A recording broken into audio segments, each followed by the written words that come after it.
you hear me okay? Yep. Hi, my name is Tracy Brown. I'm the Director of Education here at the Hershey History Center. We're so glad to have you here this evening.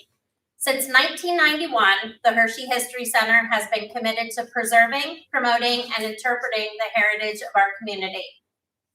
Thank you to the generosity of local residents, businesses, and organizations.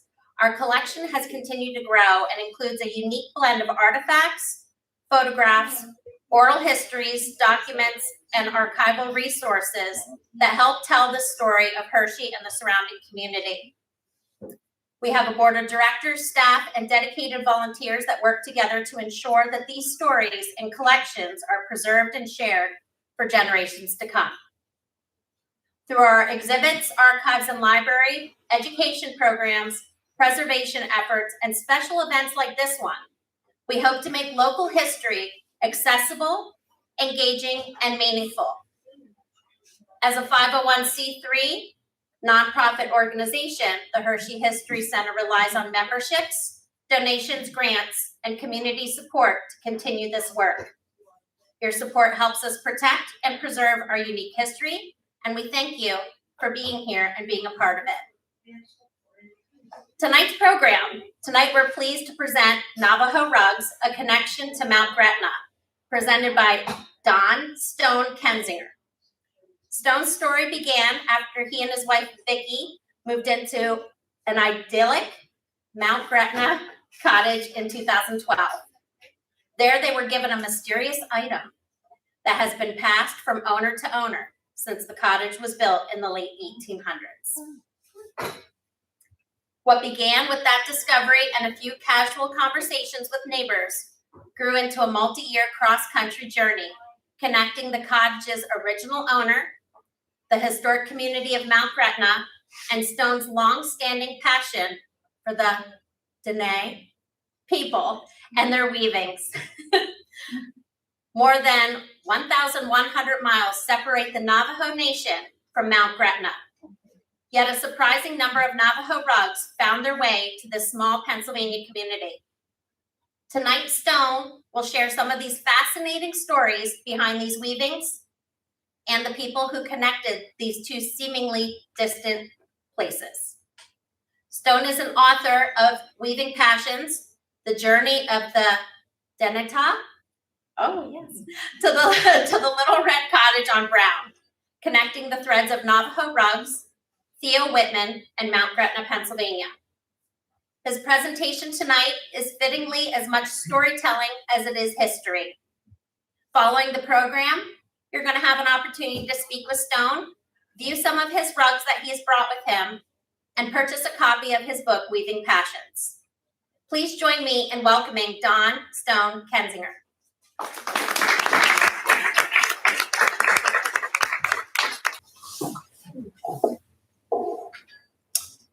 What are your passions?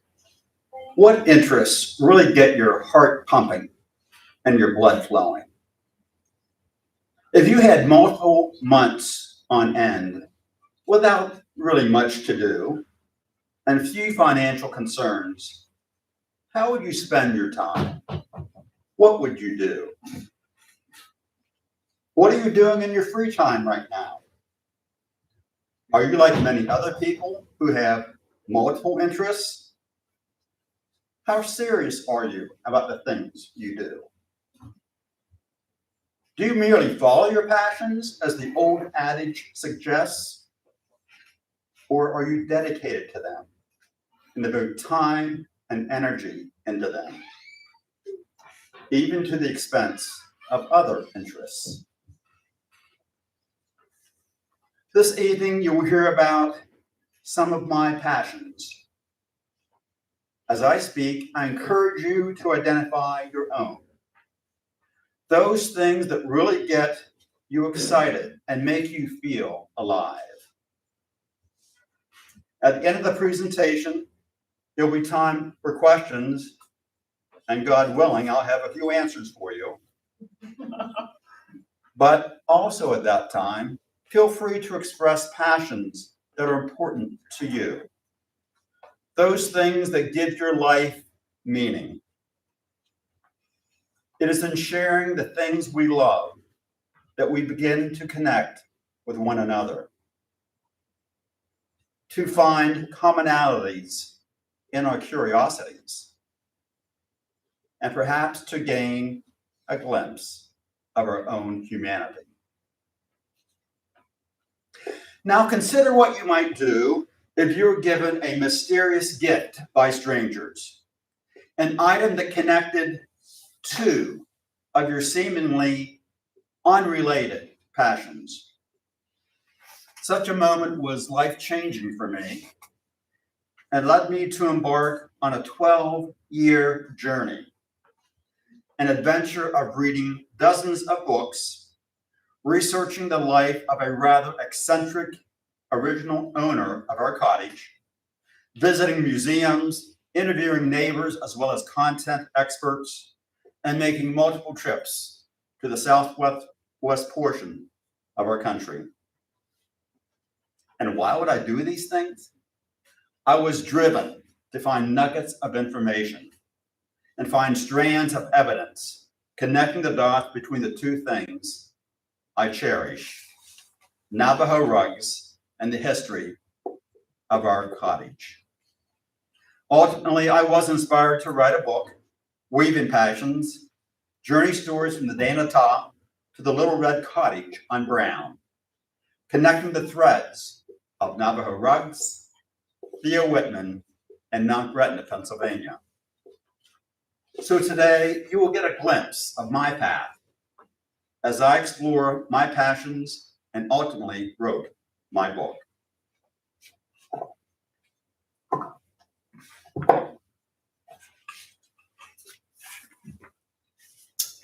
Oh, by the way, this cardboard tube comes with the purchase of the cottage. It was passed down from the original owner to each successive owner thereafter. Now that you and Vicki have acquired the cottage, I guess this is yours as well. You may do with it as you like. You can either open it right here and now or take it home with you.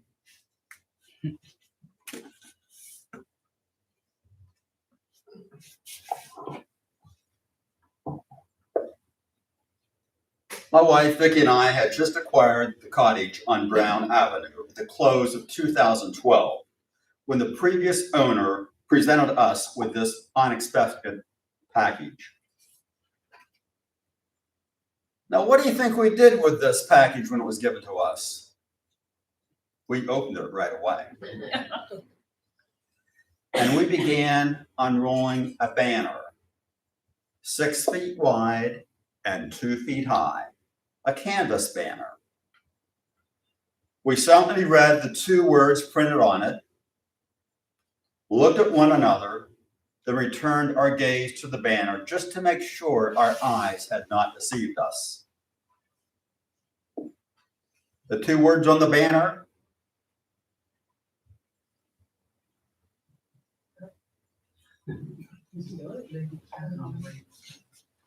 Hold on a minute.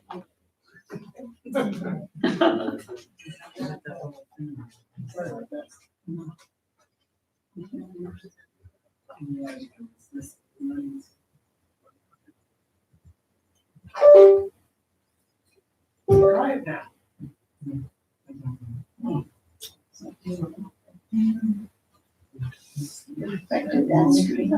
Navajo rugs. There we go. There we go. Wait. Wait away. There it is again. Okay. The random connection between our lives and the initial owner of our newly acquired home was rather shocking. Since the mid-1980s, I had been collecting Navajo rugs, and upon first seeing the cottage, Vicki and I had planned to decorate it with our existing collection of Navajo weavings. Immediately, we were determined the bond between Mount Gretna property and what it had with Navajo rugs. And so our adventure began. Vicki and I became empty nesters when our youngest of 7 children headed off to college, and we were no longer in need of a large house. After considerable searching and discussion, we found ourselves swept away by the spirit of Mount Gretna and began exploring and considering every available cottage in the community. One day, while taking a walk through Gretna, Vicki noticed a house and remarked, "You know, if that little red cottage on Brown ever becomes available, I sure would like to see it." Not a week later, our realtor called, indicating she found a dwelling that just might be right for us. The property she had in mind was, of course, the one that Vicki had just unintentionally named the Little Red Cottage on Brown. Following the purchase of our cottage, Vicki and I began looking for clues that would help us uncover information about its history, the original owner, and the connection with Navajo rugs. Two events strike me as significant in our search for answers. First, Vicki scoured the internet, locating census records and several articles revealing the notoriety of W. Theodore Wittman, the individual listed on the 1906 deed, the one in the center. Second, we visited the Lebanon County Historical Society, where we informed the curator of our desire to learn more about Wittman and the cottage. He looked at us, said, "Well, quite frankly, I don't think you're going to find anything, but you're welcome to rummage through the card catalog while he searched his digital files." Within minutes, we each discovered something. A folder back in the back part of the museum that contained a trove of photographs of Wittman and his cottage, plus newspaper clippings, including one of Whitman's classified advertisements promoting himself as an Indian trader and a seller of Navajo rugs. In October 1906, Wittman purchased Lot 91 from the Pennsylvania Chautauqua for the grand sum of $50. The Whitmans named their dwelling Heart's Content.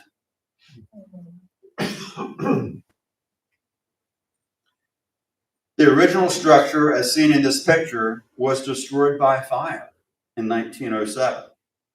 Later, you will hear details of the fire from newspaper articles of the day. By 1913, the cottage was replaced with a craftsman-style structure. The picture on the left, taken in 1922, depicts the exterior view of the rebuild. Discovering an interior photo and seeing a Navajo rug under a mission-style chair propelled me to find other Mount Gretna residents who might own Navajo weavings. Historical descriptions, such as this 1913 article, paint Wittman, who was born in 1868, as an accomplished breeder of chickens, an esteemed poultry judge, acclaimed author, and quite an enterprising individual. Countless newspaper articles written about Wittman, starting in the 1890s and continuing through the first quarter of the 20th century, depict him as a renowned poultry expert, not only in Pennsylvania, but across the country and even into Canada and South America.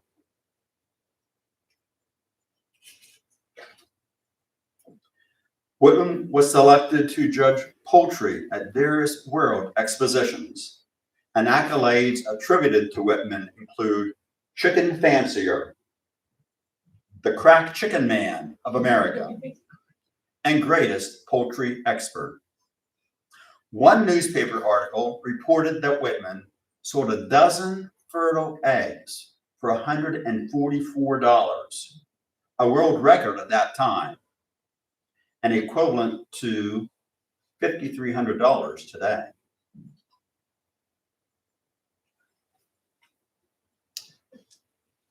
A 1909 book authored by Wittman, entitled 12 Months' Work in the Poultry Yard, has been identified by Scholars Select as culturally important, part of the knowledge base of civilization, and one that should be preserved and reproduced.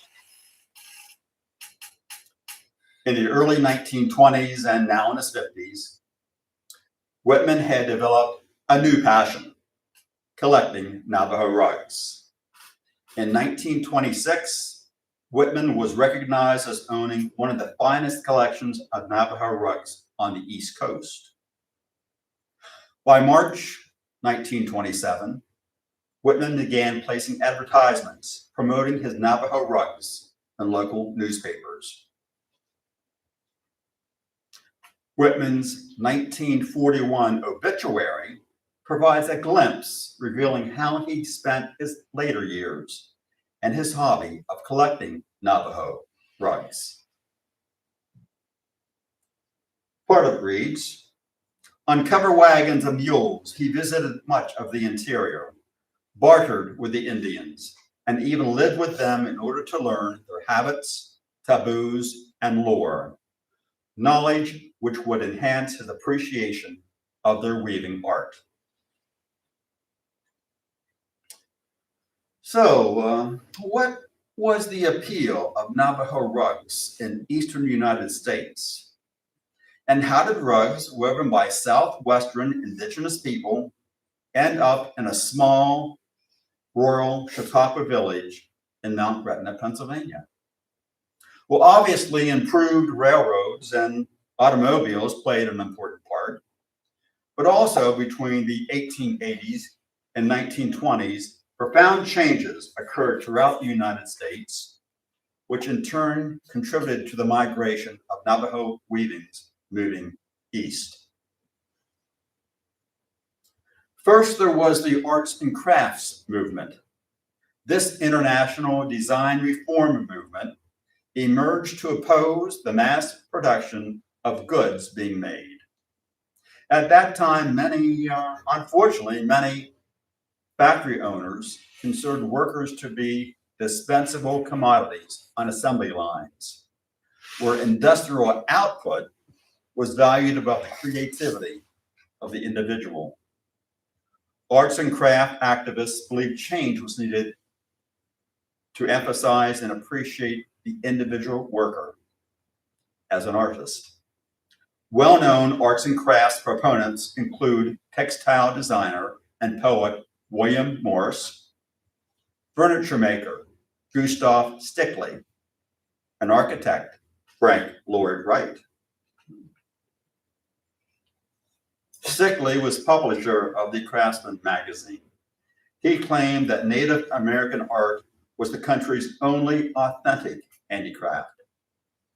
Stickley stated, the strong geometric designs in American Indian blankets and rugs enhance the straight angular lines of my furniture. Thus, many craftsmen homeowners of the period proudly hung a Navajo textile on the wall or placed a geometrically patterned Navajo rug beneath a Stickley fireside chair. A second reason for rugs moving east was propelled by changes in home decor. In the early 1900s, the creation of an Indian room or Indian corner was popular among visitors. This is actually a recent photo of an Indian corner in the cottage where Vicki and I live. The wall hanging is a 2 Gray Hills rug, an Nakama pot with a Zuni bead necklace on top is also on top of a Navajo sampler rug. And then the sampler is on top of something else. Do you know what that something else is in that picture? Victrola? Dave? Yeah, that's what I was thinking. Okay. Actually, it is an Edison Emberola phonograph made circa 1915. To the right is a Navajo carved kachina. And in the foreground, draped over the back of my favorite recliner, is a non-regional Navajo rug.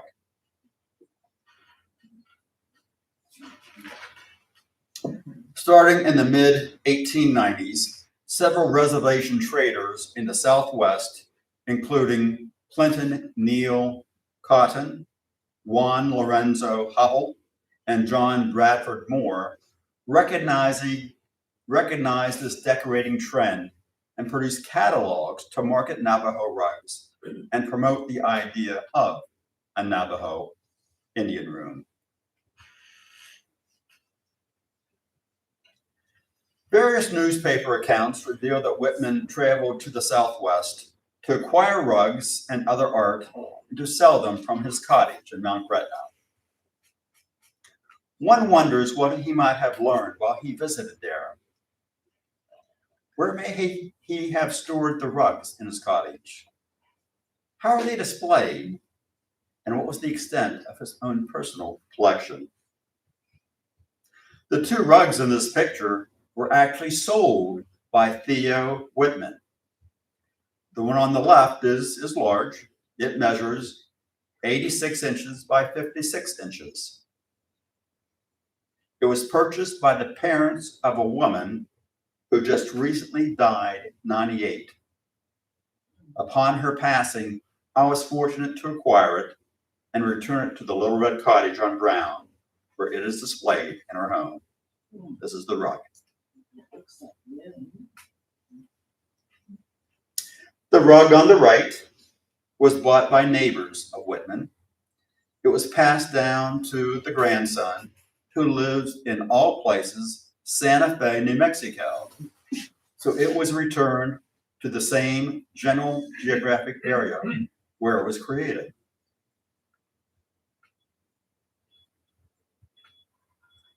As a result of my research, I felt I had a rather clear image of this man, W. Theodore Wittman. Basically, I understood Wittman as having two careers and two passions. First in poultry, and later a seller of Southwest art.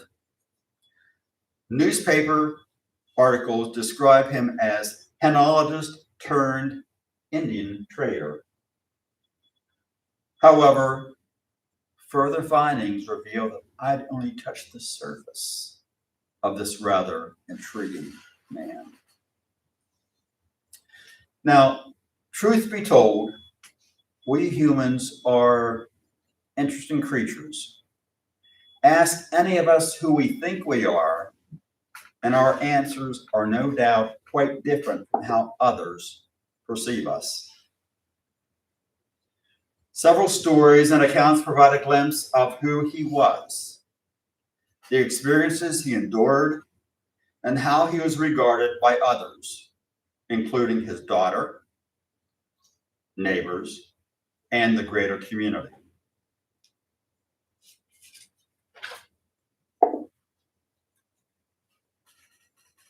Despite professional success and worldwide notoriety, Wittman was far from immune from personal tragedies.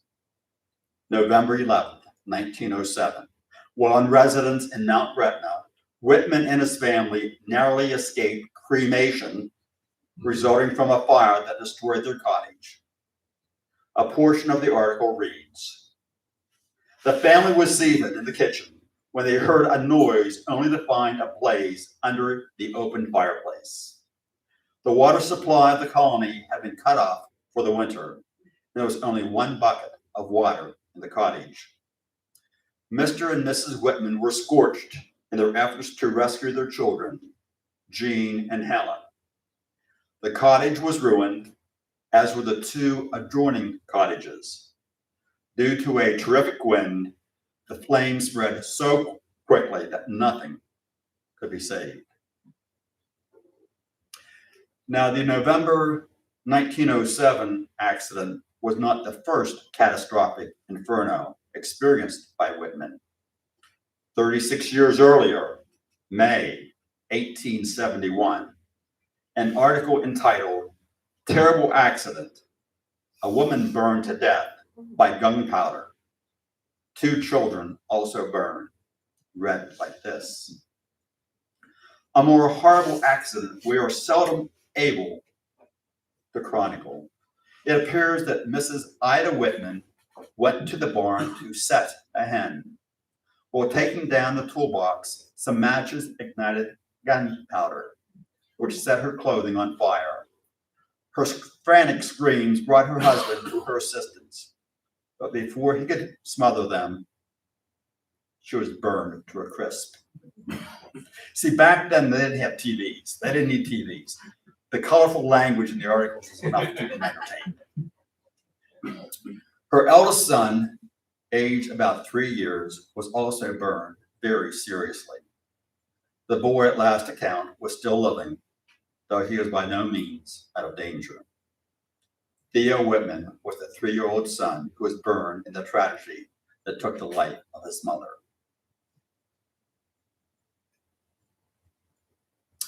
Information concerning Wittman was revealed in a 2015 telephone conversation I had with Ruth Paul. She was born in 1920 and spent her summers living in Mount Gretna. Ruth recounted, "I recall Mr. Wittman going out west with the Navajo Indians and bringing back rugs and jewelry and selling them in his cottage." Ruth emphasized, Mr. Wittman didn't want anyone walking on his property, and he would sweep it every day. Woe to anyone who stepped on it. He didn't have the greatest of dispositions. Then in July of 2016, when she was 96 years old, I had the privilege of meeting Ruth in person. We again engaged in a conversation about Wittman, and Mrs. Paul shared a story that appeared amazingly fresh, if not raw, in her memory. She recalled playing a card game at Wittman Cottage. "Mr. Wittman said I cheated. Now my mother taught me never to cheat. I left that house and I never went back. And I never went back."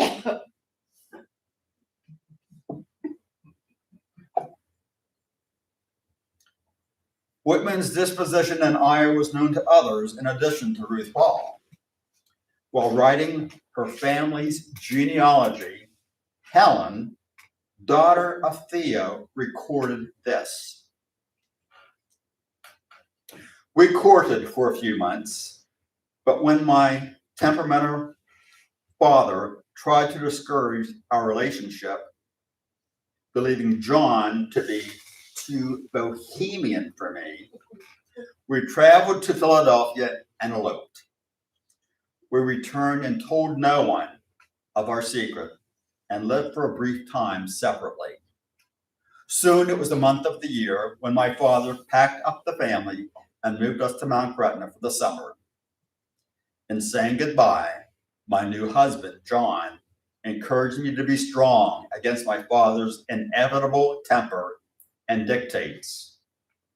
A few days later, I sent John a telegram announcing my immediate return to Allentown and my intention to end the masquerade that hid our marriage.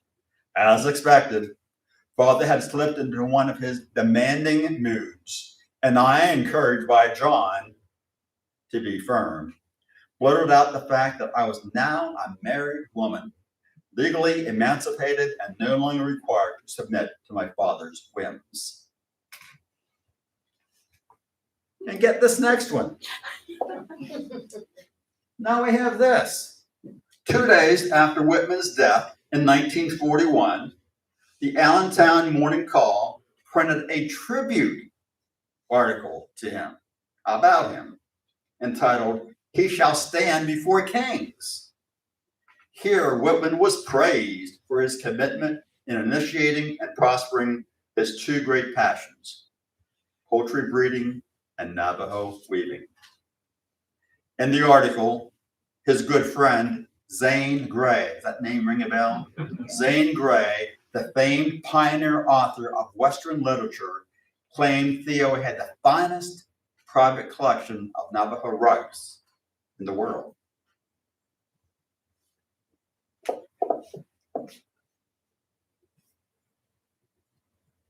Enologist, chicken fancier, revered community stalwart, esteemed expert lecturer, entrepreneur, Navajo rug collector, Indian trader, renowned poultry judge, fire survivor, target of jealous vandals, feared neighbor and father. Indeed, W. Theodore Wittman was a noteworthy and multifaceted individual. Now, when helping me with this PowerPoint presentation, no, I need to confess, when doing this PowerPoint presentation for me, my wife had another descriptor that she wanted me to put on this slide. I overruled her. But from what we recently learned from Theo's grand nephew, perhaps Vicki's comment was spot on. You see, Theo's relatives shared several stories about his ancestor that confirmed Theo's cantankerous nature. To mention just one, Wittman, having come from an English background, Mrs. Wittman, coming from an English background, enjoyed the practice of drinking afternoon tea. Theo disapproved. And on more than one occasion, it is said that he searched the cottage and upon finding her tea and teapot, gathered them up and tossed them down the outhouse toilet. Oh, by the way, what was Vicki's descriptor of Wittman that I vetoed? Controlling SOB. The moral of the story is, don't question your wife's instincts about men. Let's pivot a bit from Wittman and talk about the Navajo people. Where do they live? Who are they? Where did they come from? And how did they learn the art of weaving? The Navajo, or Diné, as they refer to themselves, call their traditional homeland the Diné. Geographically, the Diné is located in the southwestern portion of the Colorado Plateau, an area of land defined by the Diné's 4 sacred mountains. Today, the Navajo Nation encompasses more than 27,000 square miles in southeastern Arizona, northwestern New Mexico, southeastern Utah, and just a bit of southwestern Colorado. Some people refer to this area as the 4 corners of the American Southwest. In size, the Navajo Reservation is larger than 10 of our 50 states, comparable in size to the state of West Virginia. Prior to the Navajo, the general area was inhabited by ancestral Puebloans, who first appeared in about the 12th century BCE. Their descendants include present-day Pueblo, Hopi, Acoma, and Zuni people. Now, considering their physical attributes and their language, the Navajo are related to people from Asia and the Athabascan tribes of southwestern Canada and interior Alaska. After crossing the Bering Strait the Navajo embarked on a 700-year nomadic trek that led them and their relatives, the Apache, to settle in the American Southwest. Their southern migration doesn't appear to have been planned. There was no predetermined route. It was done slowly and somewhat haphazardly, with the Navajo arriving in their current location sometime between 1100 and 1500 CE. While their exact nomadic path is uncertain, logically the route would have been down through the plains east of the Rocky Mountains. Upon arriving in the Southwest, the Navajo split off from the Apache and then evolved through time from a culture of hunter-gatherers to a semi-nomadic pastoral agrarian society. The Navajo refer to themselves as the Diné, meaning children of the holy people, or simply the people. They're the largest indigenous tribe in North America, with a population of approximately 400,000 people. Many people, including my friend Linda Teller Pete, a master weaver who wrote the afterword for my book, claim that the Anglo version, the Anglo history, describing of how the Navajo came to settle where they live, as one word: debunk. According to Linda and to Diné legend, the first Navajo emerged from underground. Stories say they emerged into the glittering world after a long and difficult journey that took them through 3 preceding worlds. In the beginning of Diné history, Changing Woman was born and in 12 days grew into womanhood. Not unlike some of our preteens that think they mature today. Collectively, she and her twin sons, called the Hero Twins, Monster Slayer and Born for Water, are the central figures of Diné history and culture. Their adventures and heroic achievements establish order, balance, and harmony in the Diné world. Changing Woman's endowments of instinct and affection are the foundation of the Navajo matrilineal clan system. The exploitations of Monster Slayer and Born for Water are the basis for Navajo healing and protection ceremonies. The accomplishments of all 3 define the terms and standards of behaviors for how the Navajo people should live and what they should expect in life. Now, during the time Wittman visited the Southwest, he may have learned and appreciated that weaving was a time-consuming process, one which started long before the loom was ever warped.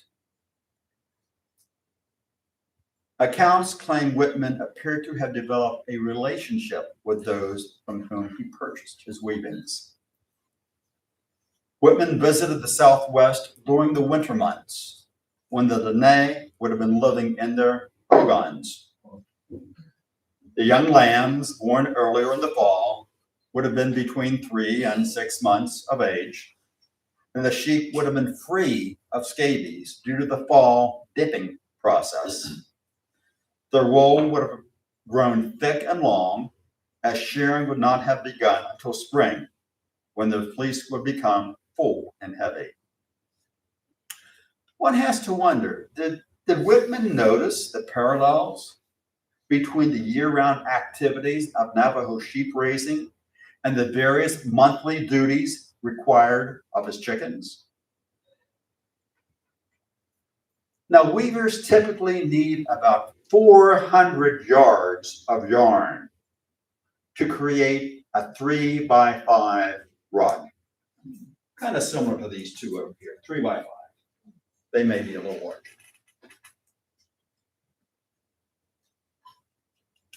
On average, the cumulative hours needed to work the loom and to weave a 3x5 rug using commercial yarn that they would have bought from the traders, was about 200 hours. Twice this amount of time, or 400 hours, was needed if hand-spun yarn was used. You see, hand-spun yarn requires the additional steps of shearing the sheep, carding, cleaning the wool, spinning the wool into yarn, and if desired, dyeing the yarn. As far as wages the weavers would have earned in the 1930s and 1940s, consider this newspaper advertisement placed by Wittman in the Lebanon Daily News. It includes Navajo rugs, something different, famous, beautiful, long-wearing, handmade, various sizes, $5 up. Well, this scenario does not include the rug sizes or the percentage paid to the weavers. One can easily conclude that her hourly wages would have been quite minimal.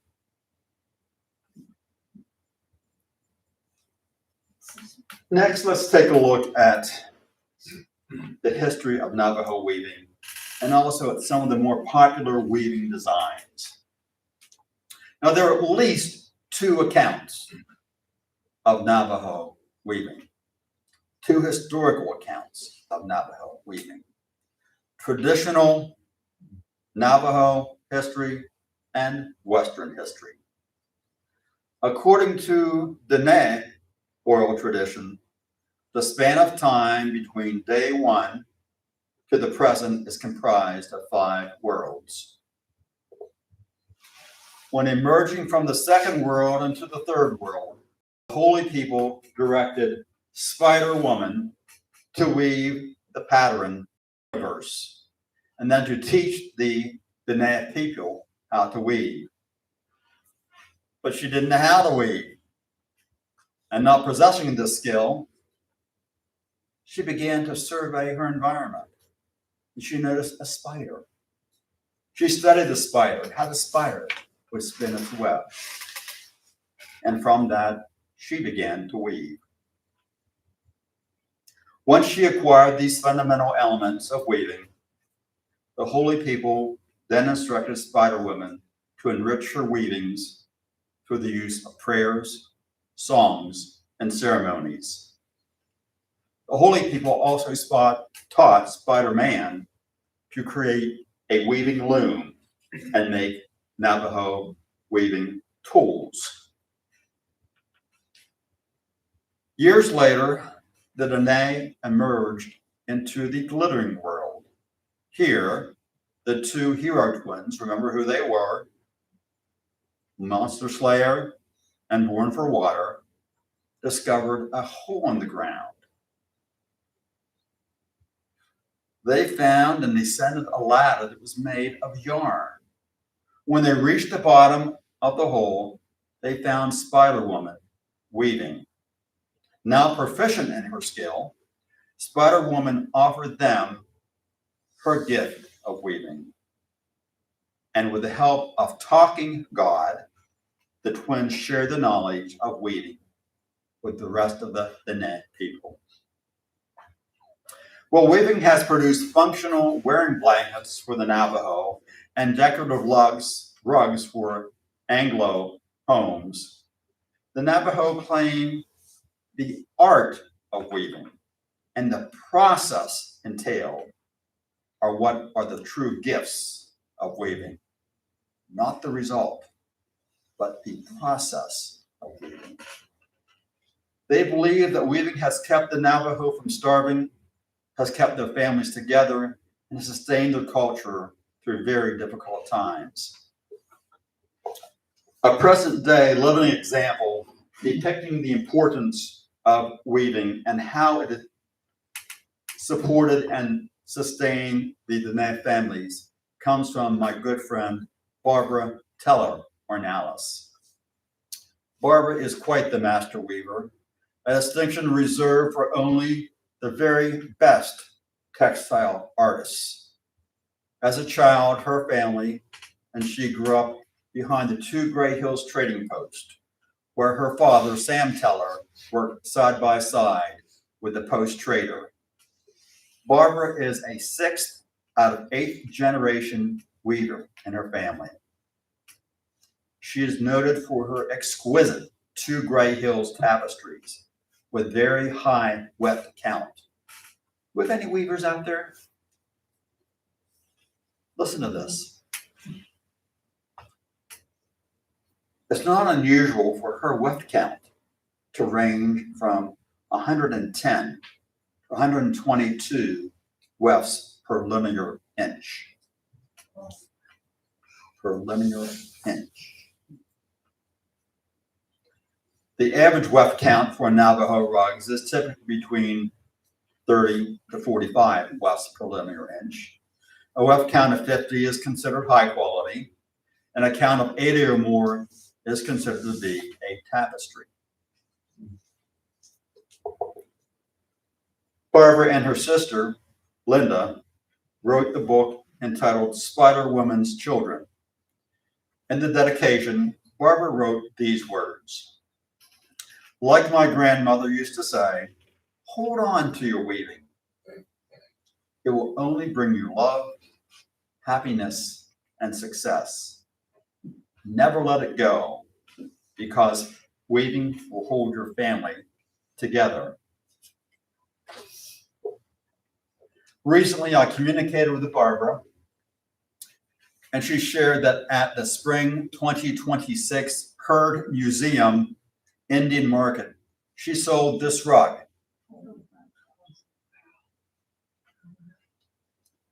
For $45,000. This sale enabled her to pay off the mortgage on her house.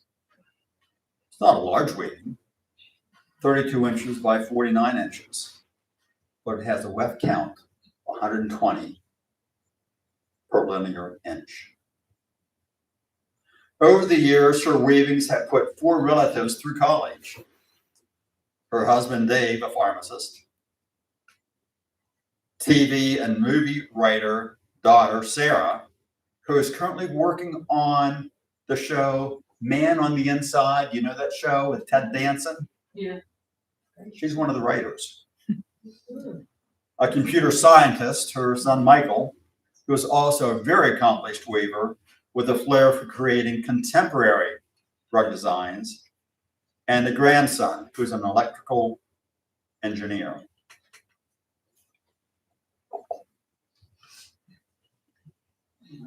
Non-native, non-Navajo scholars, English people, Anglos, assert that the Navajo weaving actually began long before the Diné ever migrated to the Southwest, and hundreds of years before the Spanish arrived. Several indigenous communities, including the Pueblo people, first practiced this art using yarn made from cotton rather than wool. Upon the arrival of the Spanish in 1598, sheep were introduced to the Southwest. The earliest sheep brought was the Shuro sheep, sheep with long, silky wool. Perfect for weaving, the wool came in a variety of natural colors: deep brown, tan, and cream. While many Shuro sheep were unique in look, often having 4 or more horns, they were perfectly suited and thrived in the harsh climate of the Southwest. Persecution of the Pueblo people by the Spanish led to the Spanish Rebellion in 1680, when the Pueblo turned back their Spanish masters and drove them back into Mexico. Fearing retaliation and the return of the Spanish, the Pueblo took refuge among the Navajo. It was during this time of coexistence and intermarriage that it is believed the Navajo adopted the use of the upright loom, shown on this slide, and learned the art of weaving. Then by the early 1800s, the Navajo were considered the best weavers in the region, and their intricate wool blankets became popular trade items with other indigenous tribes. Navajo weaving and its evolution are frequently grouped into various periods. One commonly acknowledged categorization includes this list. Note that the periods are fluid and some do overlap. You have the classic period, transition period, rug period, revival period, regional style period, and contemporary period. During the classic period, the Navajo wove utilitarian garments such as blankets, shirts, dresses, belts, not only for their own use, but also for trade with neighboring tribes. Early Navajo blankets were used as protection from the elements and were woven so tightly not only to provide warmth, but even shed water.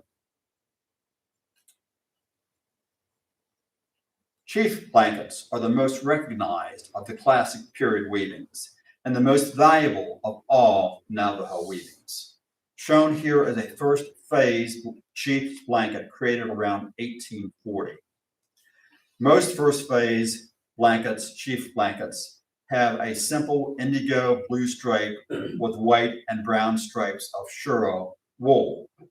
A few, as in this one, include a thin red line made from raveled bayeta cloth, which was dyed with dried, crushed cochineal bugs. The red dye you see in a lot of the liquids we drink today, cochineal bugs. Look it up. They come off the pad of a prickly pear cactus. Now, fewer than 100 first phase blankets are known to exist today, and most are only found in museums and cost between $500,000 and $1 million. Between 1840 and 1860, chief blankets transformed into second phase, known as 12 spots or 12 rectangles. Later, third phase, 9 spots or 9 diamonds were woven. Now, the term chief's blankets is really a misnomer because the Navajo were clan-based society. They have no chiefs. The word chiefs refers to the Plain Indians with whom the Navajo Indian traded their blankets.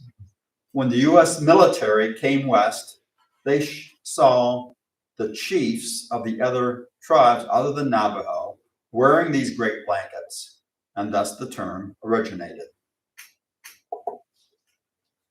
The transition period marked a shift from weaving blankets to make garments to wear to produce floor coverings. The beginning of the transition period coincides roughly with the Navajo homecoming back to their native land following 4 years of exile at the hands of the U.S. government. The harsh and brutal roundup of the Navajo while the U.S. Army, led by Colonel Kit Carson, the inhumane 400-mile march known as the Long Walk, and 4 nightmarish years the Diné were held in captivity at Bosque Redondo are but a few of the numerous atrocities experienced and endured by the Navajo in their history. Time and time again, the Navajo claimed that the process of weaving was critical to their survival.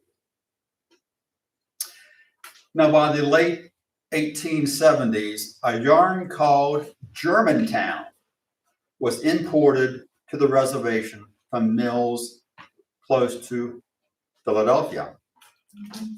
Weavings made with Germantown yarn had unusually vibrant colors and intricate patterns known as eye dazzlers. A former resident of the Hershey-Hummelstown area, Brant Mackley, is an expert in Germantown yarn, and in 2009 served as guest curator, editor, and co-writer of the book Rainbow Yarn, Navajo Weavings, Germantown Yarns, and the Pennsylvania Connection. For several years, Brandt owned a gallery in the nearby village of Union Deposit. Brandt now resides in Santa Fe, where he is the proprietor of Brandt Mackley Gallery, featuring unique American Indian and world tribal art.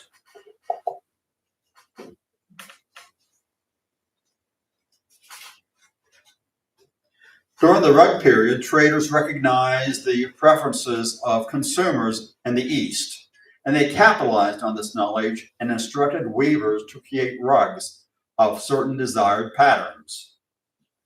Weavers who lived close to the Hubble trading post made what became known as ganado rugs.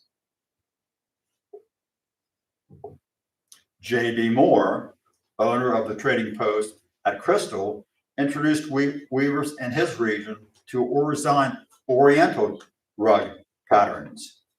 Incorporating these oriental elements, weavers made what it became known as old crystal rugs. There's an example of an old crystal rug, one to the left.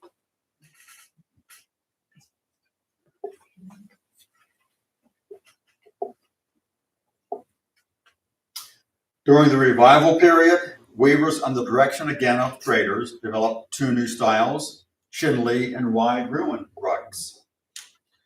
Now, with Theodore Wittman buying and selling rugs beginning in the early 1920s and continuing to the early 1940s until his death, chances are that the style of rugs that he acquired and included in his collection were ganado, old crystal, chinley, and wide ruin style rugs. Starting around 1940, regional style weavers in various areas began under the influence of traders. And they began to design and create innovative styles that became associated with certain areas. As many as 10 or 12 of these style rugs qualify as regional. Here are just a few of the most popular. Some of you may know of the two Gray Hill rugs. These are generally made of undyed wool colors, known for the very fine wool, very lightweight, and densely woven. Two Gray Hills are a favorite of mine. I own 3 of them. One of them being right here in front of me.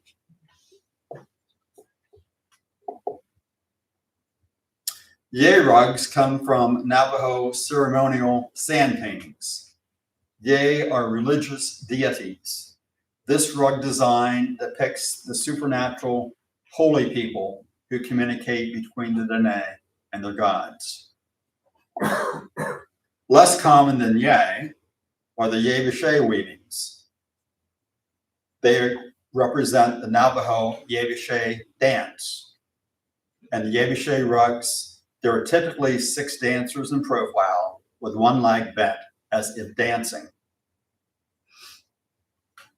A Tisnos Pas rug shows a strong influence from Persian areas. These rugs feature an exceptionally wide border, often filled with a series of Ys or H's known as lightning paths. I think I have an example over here on the table. One of the most popular regional designs is the storm pattern. The storm pattern has a central rectangle connected by zigzag lines to smaller rectangles in each corner. Some claim the storm pattern rug has symbolic meaning, the middle representing a hogan or the center of the universe. The zigzag lines are lightning. The corner rectangles could be the 4 sacred mountains, 4 directions, or the 4 winds. And here's another example. One to the right is a storm pattern. You'll hear more about that rug later. Now, all rugs are not attributed to specific locations or to unique design. In fact, only about 40% of rugs produced on the reservation can be classified as a regional style rug. Another 40% are called general or non-regional rugs.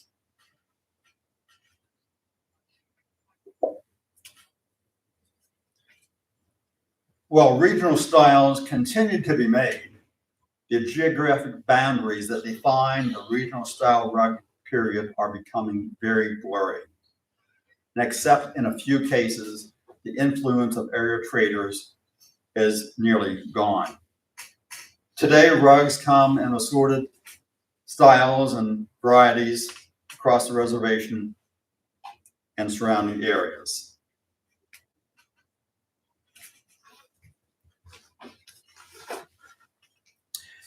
Now this, I know, will really surprise you.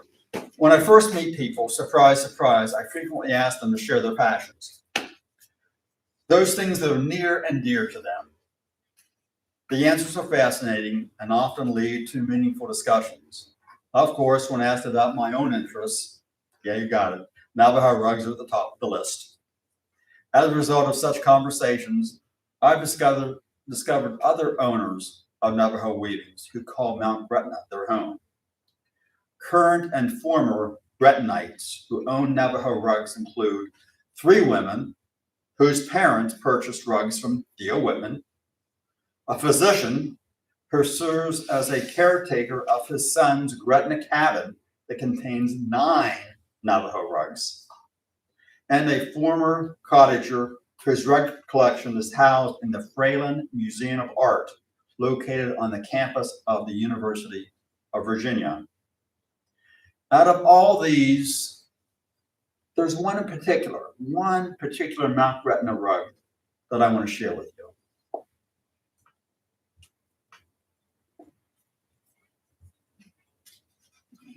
My neighbor Ed owns this Navajo yay rug. He recounted the story of how the rug came into his possession. My family moved from Pennsylvania to the Southwest and lived in Scottsdale, Arizona in the early 1960s. While there, my father served as a general contractor for a company hired to construct a Holiday Inn. One day, my father traveled to the Kayenta trading post and purchased this Navajo rug as a gift for my mother.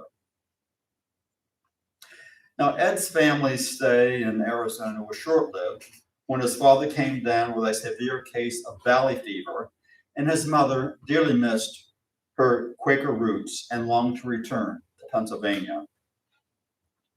10 years ago, Ed was gifted this rug, and it continues to hold sentimental meaning for him.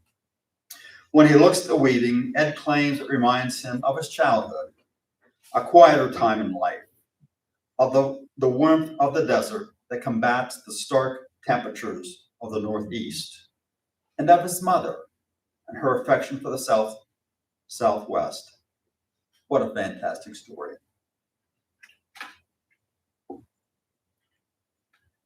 Now, once Theo returned from his buying trips to the Navajo Reservation, hung his 6-foot by 2-foot banner, and advertised in local newspapers, the Little Red Cottage on Brown was transformed into a place of business. One can only wonder about the number, sizes, styles of rugs that were at 215 Brown Avenue at the time. What rugs may have embellished his floors or walls of his cottage or those of his neighbors? Did any rugs decorate the cottage between the years when Mrs. Wittman sold the cottage in 1947 and 2012 when Vicki and I bought it? Or were we the first to reintroduce Navajo weavings to the cottage? My book has the answer. Currently, more than 20 Navajo rugs of various dimensions and patterns adorn our home. I'll show images and share stories of 2 of them. And again, to learn more about our rugs, check out the book. My former wife and I purchased this 40 by 65 store pattern rug in the mid-1980s in Gallup, New Mexico. What makes the purchase of this rug memorable is what occurred after we departed the trading post. I can still recall our elation as we walked to our car with a rolled up rug draped over my shoulder. When approaching an intersection, several police officers rushed in our direction and apprehended two men who were following close behind us. While other officers dealt with the potential assailants, one explained that the police had been staking out this area as previous customers had been followed and had their purchases taken from them. The officer encouraged us to immediately proceed to our car because at that time, nightfall in Gallup tended to be a dangerous place for naive tourists.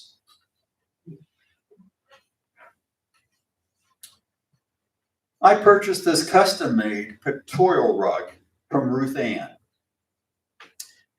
When I first see a Navajo weaving, I tend to assess it from 5 perspectives: size, tightness of weave, condition, age, and artistic merit. Now, this is a nice rug. It's also over here, draped over the table, but it's not significant in any one of those criteria. Rather, it is the provenance or the story behind this rug that makes it so meaningful. In October 1955, Ruth Ann, then 9 years old, traveled with her parents and paternal grandparents to California to visit friends. While traveling back home through the Navajo Reservation, they admired the weavings there and commissioned this rug. H stands for their last name, Hollinger, and 1956 notes the year they were traveling home. I was fortunate to see this rug and share my passion of Navajo weavings with Ruth Ann when touring her house, which was for sale. Upon learning my passion, Ruth Ann sold me the rug. And who might Ruth Ann be today in 2026? Several of you here may know her, as she and her husband were at one time residents of Hershey, and her husband was a well-respected tailor for many years. Today, Ruth Ann and Peter Contra live in Londonderry Village in nearby Palmyra. Anyone know Peter and Ruth Ann? Okay. You see, frequently it is the journey of the rug that makes the weaving special. While this simple, personalized pictorial rug is okay, it does hold significant meaning. And in recent years, when assessing a Navajo weaving, in addition to size, tightness of weave, condition, age, and artistic merit, I've added the 6th criteria, provenance, the story associated with the rug. That's now an important consideration when assessing the value of any weaving.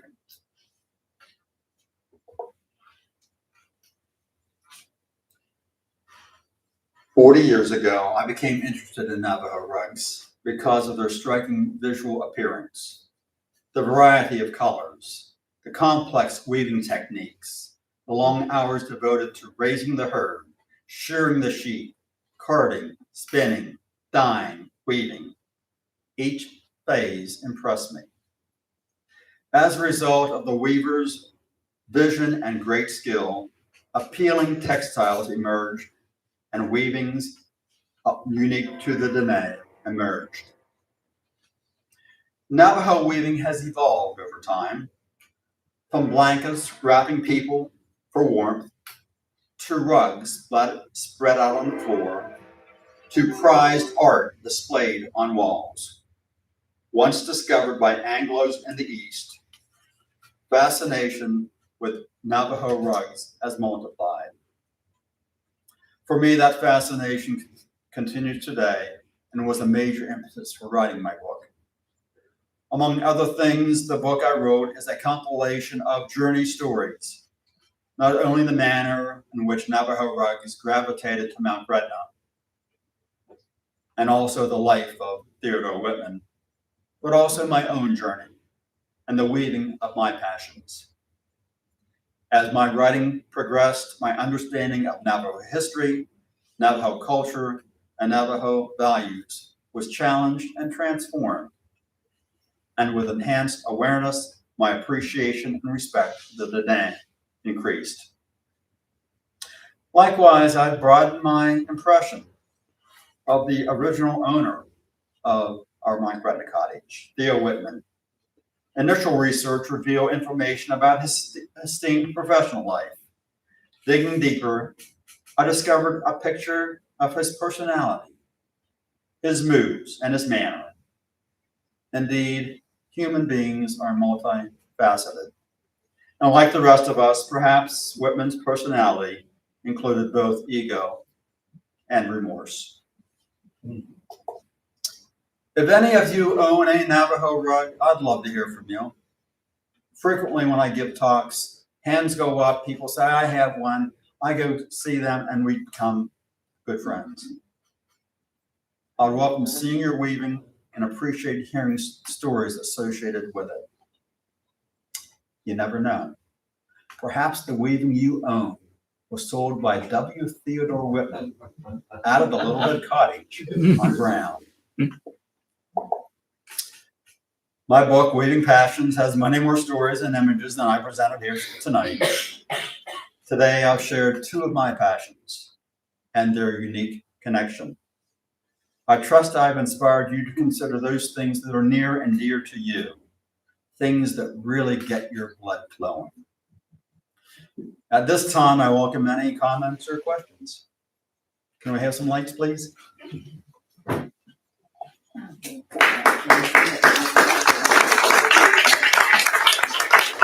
If you have a question, I'll bring the mic to you.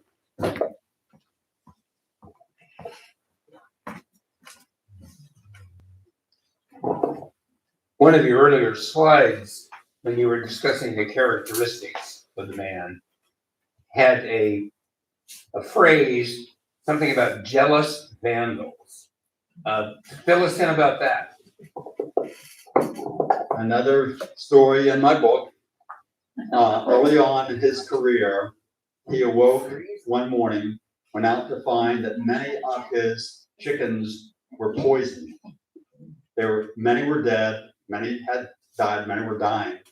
And when the experts came and inspected, they said foul play was in order.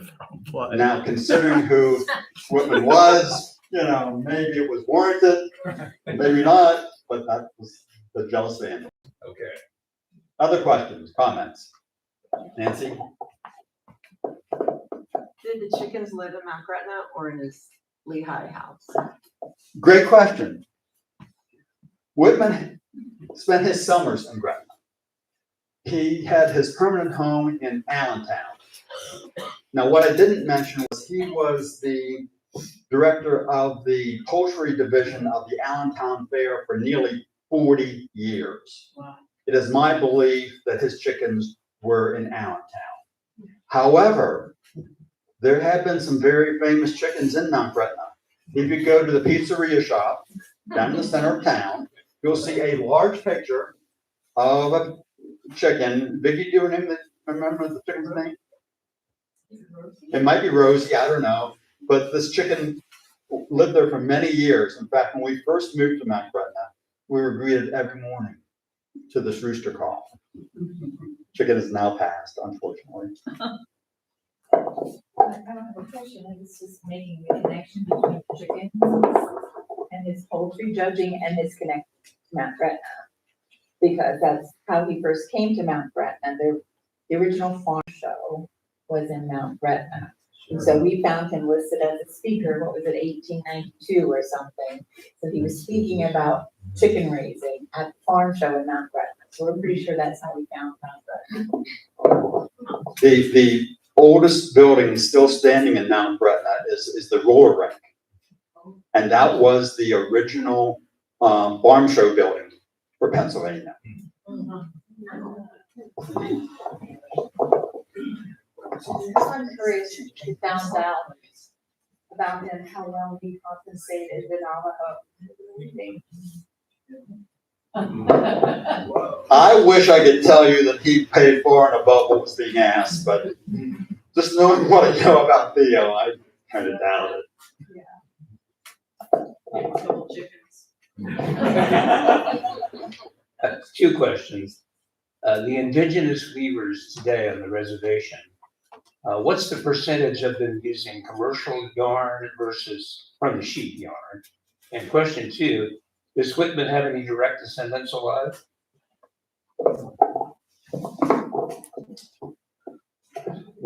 Vicki and I have reached out to people who may have been related to Wittman. We found his great nephew. And that's how we learned the stories about how Theo tossed the tea in the teapot down the outhouse toilet.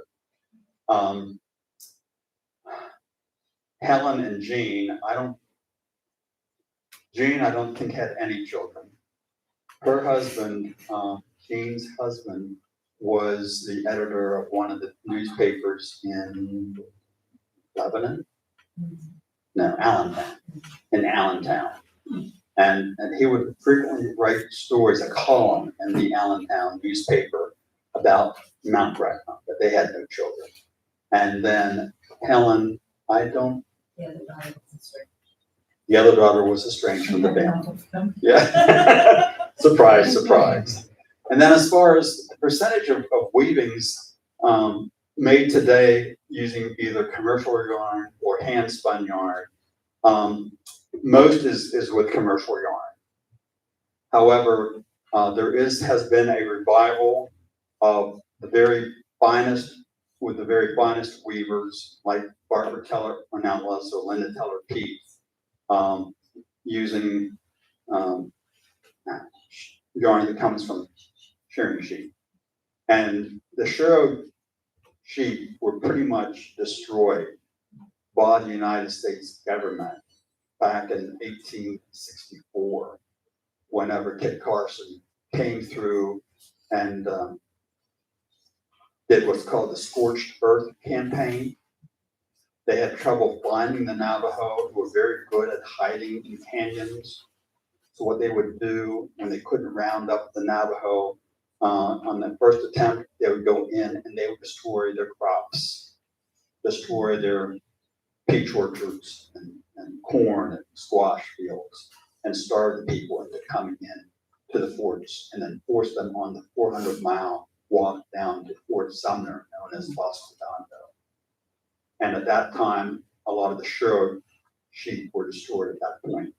Now there's been a revival in the Shiro sheep, fortunately, but most of the weaving is done with commercial yarn.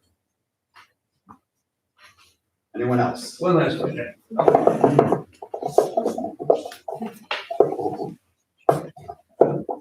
The rug by Mrs. Power that sold for $45,000. Do you know how long that took her to make?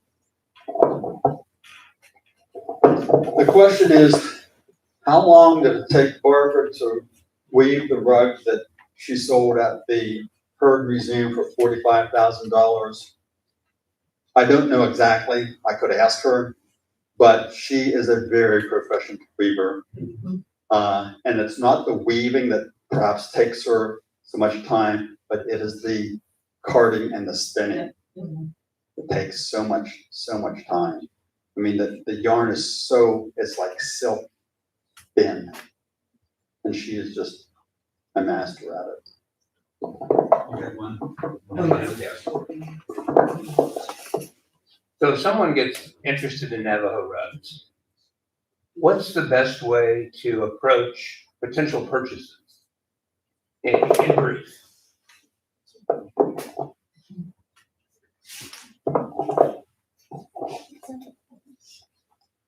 If someone owns a Navajo rug, I would assume they enjoy it. There's an attachment to it. There's a passion about it. I would suggest that you acknowledge that passion, that enjoyment. And sometimes whenever people share those curiosities, those passions, those things that are meaningful, they're willing to share the piece themselves. Because, it's not so much just the rug that's enjoyed, it's the story with it and what it means to them. Often at these talks, I'll be asked, people will say, I have a Navajo rug, but now I'm getting up there and I don't know what to do with it. What should I do with my Navajo rug when? And the when might be whenever they're downsizing. It might be whenever they are anticipating that they will no longer be around to own it. And, I say, check with your children, but many times the children don't want it. Friends, other people who might own Navajo rugs. Consider giving it to an organization that's meaningful to you, that could be auctioned off, and proceeds could be used for the organization. And then there are some Native American Navajo organizations that could reappropriate some items. Two that I'm aware of that are really fine organizations. One is called Americans for Native Americans. It's actually out of a place just outside of Philadelphia. And another one is, I think it's called Elder Weavers, something like that. Do they still use the vertical looms, or do they go to a more mechanical? They still use the exact loom that was shown on the slide up here, a vertical loom. Well, the one to the left there. They still use the vertical loom. Correct. And it's a continuous warp. The warp is continuous. And that's many times places or people will try to imitate, and you can tell an imitation from real by searching through the weft and look at the warp to see if it's continuous or whether it's been snipped and cut. Do you think there are enough children succeeding generations that the weaving talent gift will continue? That question has been asked for ages. Probably the primer of books on Navajo, called Navajo Weaving and Tectonics, I believe. The book came out in about 1930, addressed that question, and the author thought that it depends upon two things: how quickly the Navajo move into the modern world, and how much the modern world accepts and appreciates Navajo weaving. Fortunately, there are a lot of young people who have come back to the roots.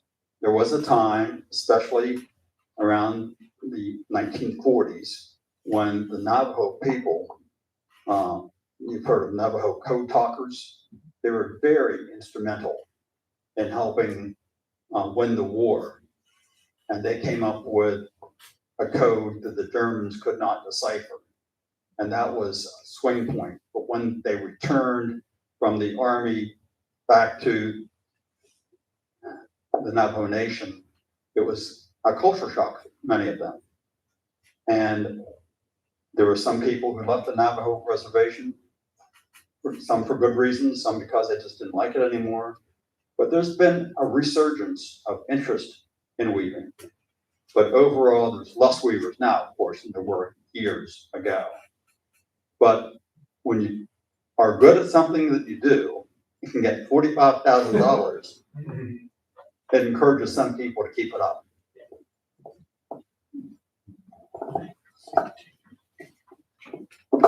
This doesn't have to do with rugs, but my father used to talk about going to school with the Indian children in Carlisle.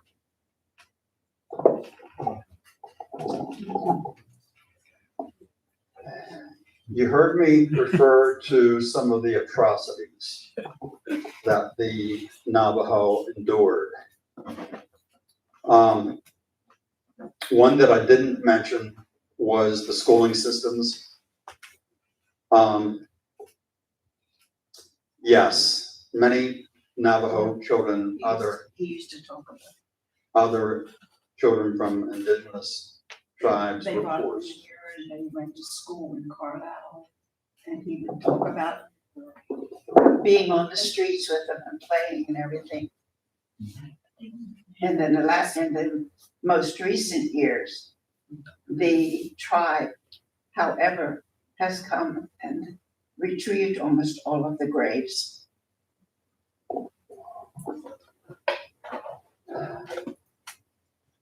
My next project that I've been working on is called exploitation. Yeah. And it's a general topic, but I use examples of the Navajo and how they have been exploited time and time again over the years. They thought they were helping them to teach them English. Exactly. Yeah. The motto of many Anglos was, I think it was something like, Kill the Kill the Indian, Indian, save the man. okay, yeah, Oh, I didn't hear that. Yeah. kill the Indian, save the man. Must be a more positive way to All respond. Oh, look at this, will you? A Navajo rug. Yes, please do. What can you tell us about it? I can tell you that in 1984, my husband and our 15-year-old daughter and I did a cross-country trip. And one day, we didn't calculate our driving time very well. We were in Arizona. And we really needed to find, at the time, we called them motels.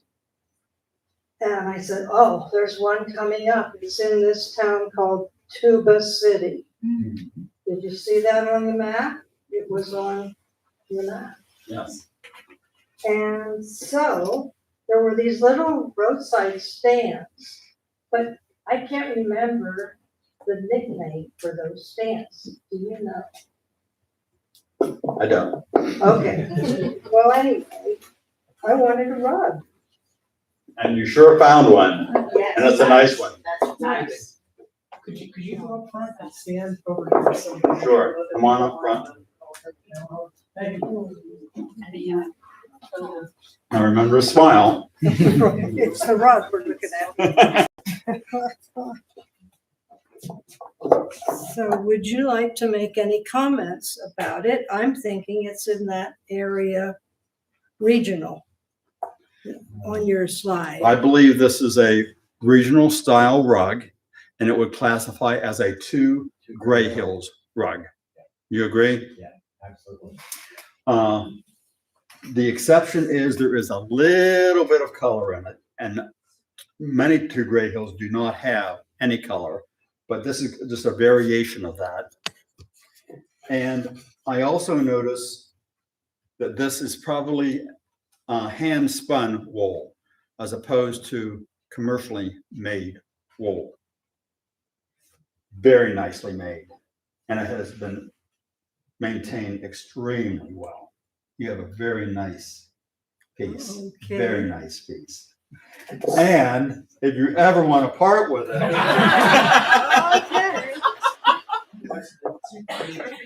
oh, hold on, I want to get the mic back here.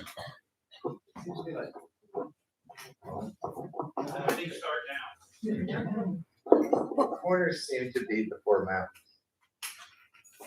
Very well could be. I think that would be the clue to, but I agree with you that they have Okinawa. It's in the red. Thank you. Thank you. Beautiful. Beautiful rug. Thank you for sharing. And Cindy, you will share your rug, please? And the story behind it? Cindy and I go way back. We were teaching at Lower Dauphin. So this is a small run. I lived with the Navajos for 6 months as a student teacher. And this was a gift to me from the Navajo family. Come on up, Cindy. Oh, okay. You're on candid camera. Stand right over here. And hold it, yeah, right over there. Hold it up like, yeah, a little this way. This way, Cindy.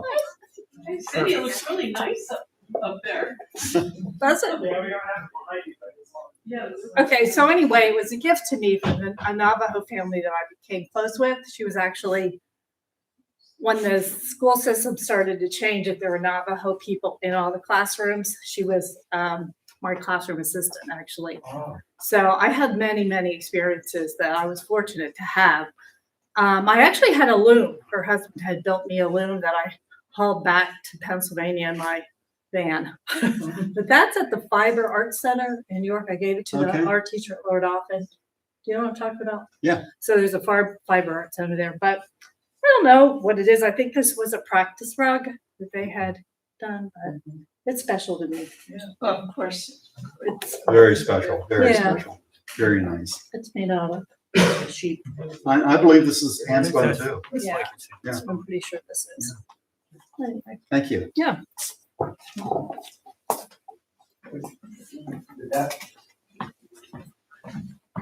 Is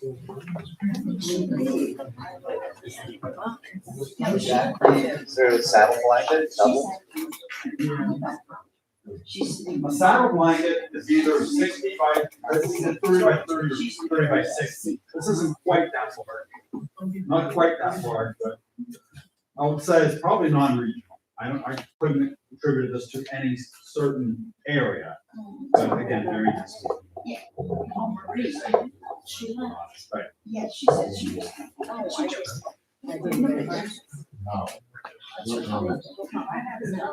That's my Is that yours? Folks, this has been a real joy for me. I encourage you to really get into your passions, whatever they may be. You never know when two seemingly unrelated passions will suddenly come together and you'll want to write a book about it. I see refreshments. Enjoy. Thank you for coming. Thank you.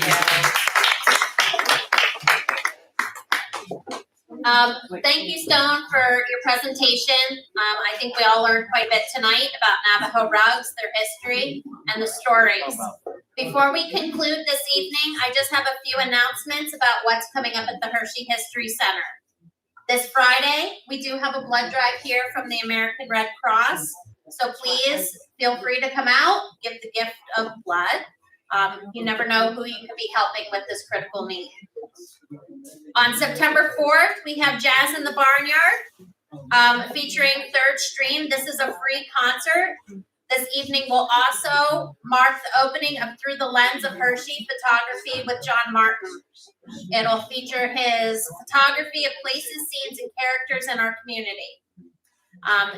There will be a special exhibition the next day on September 5th. On September 9th, Deborah Hershey will be here presenting about Patriot Homes, houses that witnessed the American Revolution.